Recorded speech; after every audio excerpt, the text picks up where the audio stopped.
Welcome to mega 9 TV. Super star Rajinikanth కు సరైన టైంలో సరైన సక్సెస్ అందించిన మూవీ జైలర్. డైరెక్టర్ నెల్సన్ దిలీప్ కుమార్ రజనీని ఫ్యాన్స్ ఎలా చూడాలనుకుంటున్నారో కరెక్ట్ గా అలానే స్క్రీన్ పై ప్రెజెంట్ చేయడంతో జైలర్ రజనీ ఫ్యాన్స్ తో పాటు ఆడియన్స్ కి కూడా బాగా నచ్చేసింది. ఫామ్ లో లేని రజనీని మళ్లీ ఫామ్ లోకి తీసుకొచ్చింది. అందుకని జైలర్ సీక్వెల్ జైలర్ 2 చేయాలని రజనీ ఫిక్స్ అయ్యాడు. రీసెంట్ గా ఈ క్రేజీ సీక్వెల్ అనౌన్స్ చేశారు. అయితే ఇందులో టాలీవుడ్ టాప్ హీరో బాలయ్య కూడా నటిస్తున్నాడనే టాక్ వినిపిస్తుంది. ఇంతకీ ఇది నిజమేనా? నెల్సన్ దిలీప్ కుమార్ జైలర్ మూవీలో మలయాళం నుంచి మోహన్ లాల్, కన్నడ నుంచి శివరాజ్ కుమార్ ను తీసుకుని గెస్ట్ రోల్స్ లో చూపించారు.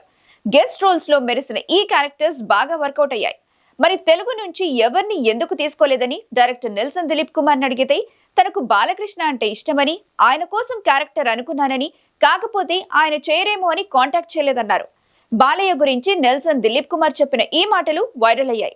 ఇప్పుడు Jailer movie sequel Jailer 2 announce చేశారు.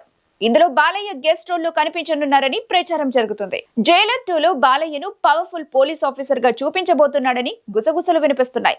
బాలయ్య మాత్రమే కాదు, తెలుగు నుంచి మరో స్టార్ హీరో కూడా నటించనున్నట్టుగా వార్తలొస్తున్నాయి.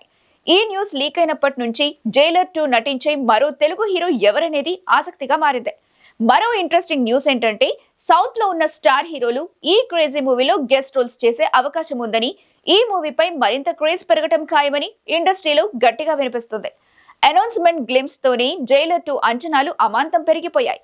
బాలయ్య గెస్ట్ రోల్ చేస్తున్నారని అఫీషియల్ గా అనౌన్స్ చేస్తే జైలర్ 2 పై కాలీవుడ్ లోనే కాదు టాలీవుడ్ లో కూడా భారీగా అంచనాలు పెరగటం, బాక్స్ ఆఫీస్ దగ్గర సెన్సేషన్ క్రియేట్ చేయడం ఖాయం.